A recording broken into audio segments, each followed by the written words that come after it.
So DeLonghi is a big name in home espresso, and I've been wanting to do a deeper dive into one of their more popular models, the La Specialista. This is actually the La Specialista Prestigio model from DeLonghi, very long name. And what I like about it is that it has this integrated grinder and tamping system. There are very few semi-automatic machines that have a good grind and brew system, and far fewer that actually have a good integrated tamping system. And I believe the La Specialista was the first one that really did this well. So I want to spend some time going through this in detail and actually brewing several espressos and talk about how to dial it in to get the best taste. First, you can see the design is what I kind of call more of the classic DeLonghi design. It's a little more boxy. They use some more plastic on the exterior, but everything on the inside is stainless steel. When you look at the display on the front, you'll see that there's a mixture of knobs, buttons, and the pressure gauge. In general, you'll think about it as the drink options are on the right, the grind options are on the left, and the most important thing to keep in mind is that this middle button that says OK is what starts and stops your brewing. I wish it had a little bit of a different label, but OK. That's what you need to keep in mind. Now, when you look on the left, you can see there are these grind options, and you see the integrated grinder right up here. So you can actually lock your portafilter inside. It'll grind and dose right into there, and then you can just pull this tamper down, and it will just flatten out your puck. And so there's zero mass and a lot less work. That's what makes espresso a lot easier for beginners. That's what I like. Now, one big thing to point out, though, is this integrated grinder here. It only has 8 grind settings. Now, that is a pretty limiting factor on this machine.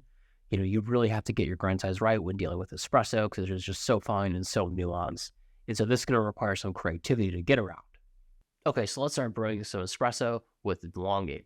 Now, first off, this does come with a 51 millimeter portafilter, and it comes with 2 filter baskets. There's a 1 cup and a 2 cup. What I do like about this version, which has been redesigned recently, is that both of the baskets are non-pressurized, so they're single-wall baskets, which is a lot better than the prior model, which only had pressurized baskets. I'm going to use a 2 cup one here, and to get started, you just have to lock this in to the grinder, and you just put all the way to the right. Now, you can turn this knob here on the left to adjust your grind time, and I'm kind of starting at the 11 o'clock positions to not go too far. Now, if we take this out, we'll see you actually get a pretty fluffy mound of browns, which I really like. Now, obviously, it's a huge mound, and that's why you have this tamper here. What I found is you can actually lock it just a little bit, and it won't start grinding, and then you can just pull down your tamper and tamp this all the way down. Nice, you've got a nice, pretty flat puck here. Now, the thing is, because it's a time-based dosing, you don't exactly know what the weight is that's coming out, and it could change based on your grind size. So I do have a scale here that we can weigh it out and measure. And we have about 15 grams, almost 16 grams right on this dose. So not quite full, but pretty close. Now I'll lock it into the brew head. Like I said, use this OK button to brew, and initially it does a pre-infusion, and it's actually kind of a dynamic pre-infusion, which I like. You can tell if you have a bigger dose in there, it'll actually have a longer pre-infuse to really soak that puck for more even extraction. But the problem, though, is that this OK button, by default, runs quite long. It can dispense 60 to 70 milliliters of espresso, which is too long, especially when we have to only 16 grams in the basket. So I do recommend using the scale and weighing out exactly what you're getting. So this one actually flowed very quickly. So it was only 20 seconds and we got 44 grams out. So you're getting close to about a 1-to-3 ratio, that is. And so that's a little long and quite fast. Let's taste this though.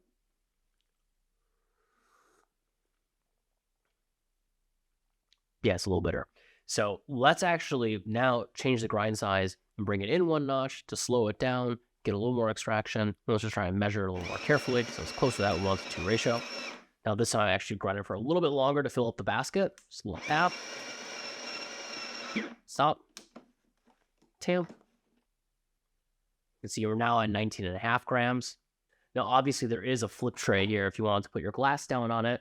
But the problem is it doesn't really work with the scale, so I barely use it.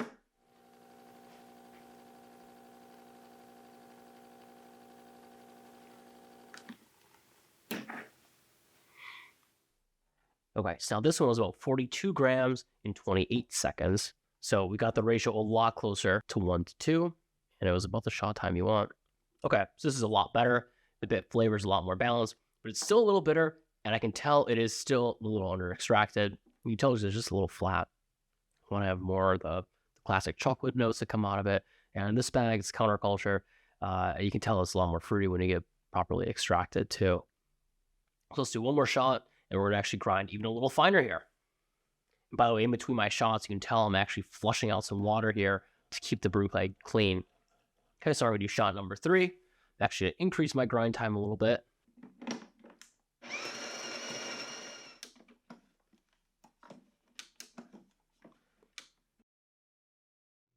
Pretty flat bed of grounds there.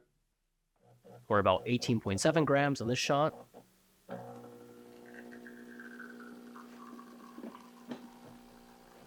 Okay, so this time we had about 42 grams out in 38 seconds. So now we pulled a longer shot. Took a little longer too, but actually we didn't clog it up. I think part of that is because we actually dosed a little lower. If I would have dosed 20 grams, I guarantee this would have clogged up and would not have flowed.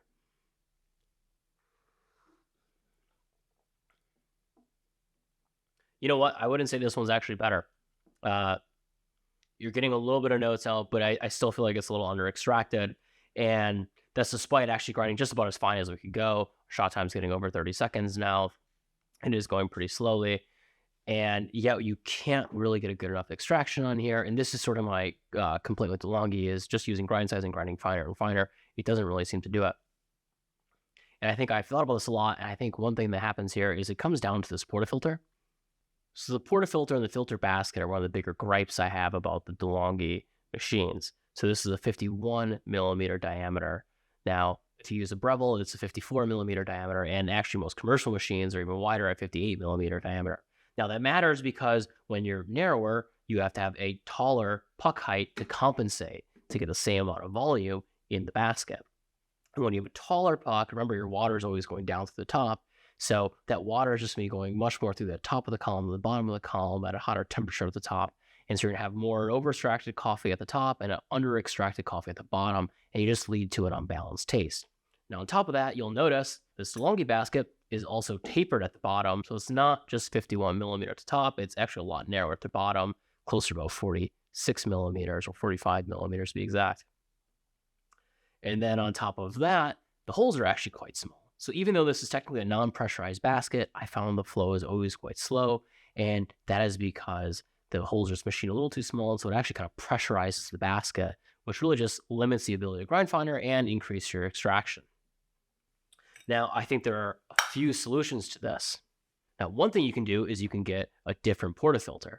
I've actually tested 3 different portafilters, including an IMS basket, and the best that I found was this Neoza portafilter. It's bottomless first off, and then the basket, you can see it's flat on the sides, and the holes in the bottom are much larger. And so when I've actually used this and dialing this exact same coffee, I could go all the way down to a 2 grind size, grind finer. It would still actually flow pretty nicely, and you just get a much richer and fuller taste. Now, the other thing you can do with DeLonghi La Specialista machines is you can get a little more creative in how you dial in. And one big example of that is using water temperature dial in. And so you'll notice when you look on this display, there is this water temperature icon here. And you have 3 settings there. And I found when you actually increase the high setting, it does make a pretty big difference. And so instead of just trying to grind finer, you can actually grind coarser and brew a little hotter. And I found that actually tends to bring out a little bit more sweetness and acidity in the espresso than simply just grinding finer, because this basket sort of prevents you from doing that. You can also even reduce your dose a little bit and grind finer too, and then it'll allow you to grind on a finer setting. Now, it's interesting that if you grind coarser and hotter, you will get a faster shot, but I think you get a fuller flavor. And by the way, there's actually a term for this, grind coarser and grind faster, and it's called the turbo shot. It's a more modern espresso that's used a lot for light roasts. I find it ironic that the avant-garde espresso style actually works pretty nicely on this entry-level machine here. But I do think you can actually get a pretty good espresso if you tweak a little bit more than just going for the grind size and looking at your pressure gauge. Okay, now let's talk about the steam wand on DeLonghi La Specialista. And this is actually quite a nice professional steam wand that was actually changed from the older models, and I really like it.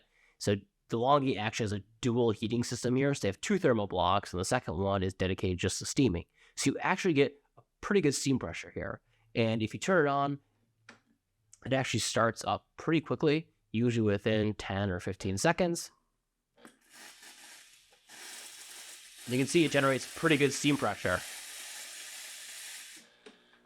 Now, on top of that, the steam wand's actually partially insulated. If you were to take off the tip, you can see that there's some plastic on the inside.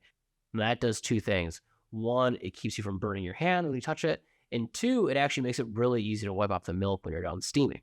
Now, the hard part is this steam wand doesn't have much mobility. You can see when you pull it out, it just doesn't go that far. And I like that it has a nice length, but it is kind of hard to get your milk jug angled so you can get a nice vortex on it. And so you have to just really hold your milk jug at an angle.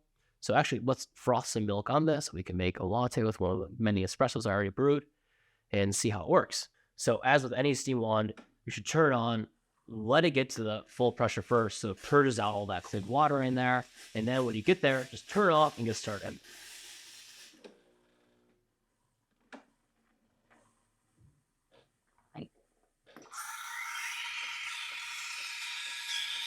Yeah, and you really want to try and hold it out as much as you can with a pretty harsh angle here to get a nice vortex in the mist filter.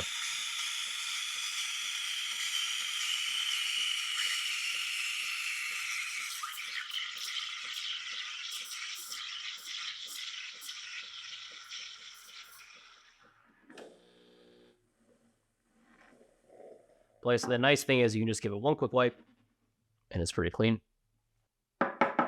Knock out your bubbles. And so yes, this actually takes about 45 to 50 seconds to steam your milk. It's pretty fast and it's pretty efficient once you really learn how to hold your milk pitcher, because it has to be on a pretty hard angle and keep your tip a little close to the front here so you can get that nice vortex. That's really the most important thing. But besides that, I actually really like the steam wand on DeLonghi La Specialista Prestigio. Okay, so let's talk about some of the other drink options you have on DeLonghi. So on the right, I said you have this knob where you can change from an espresso to Americano to a coffee. And the nice thing is the DeLonghi has this angled water spout right here. So you can actually put the drip tray down, put your drink on there, and make an Americano pretty easily. You also have this other button right here that dispenses hot water. Now, you can also program your drink options. Remember, I said earlier that DeLonghi brews a long shot by default, and you can actually use this My button to change the drink volume. I wish there was a different term than My, but it's essentially just used to customize your drink. To do it, you just push My, then push OK to start brewing. When you have the desired volume, hit OK again to stop, and then push My one more time so the machine remembers that. Pretty easy, and it helps you shorten your shot. So overall, well, I think the La Specialista has a few shortcomings. You can actually brew quite a good espresso with it. You just have to get a little more creative in how you dial in and don't just focus on the grind settings. I also really recommend getting that different portafilter like this Neoza, which I will link in the description below. And I do really like the steam wand here, and you can make good lattes and easy Americanos with that. So overall, I think this machine gets a little shortchanged. If you have any more questions, let me know in the comments. And as always, if you enjoyed this video, I'd appreciate if you hit like. It really supports our channel, and subscribe to see our future videos.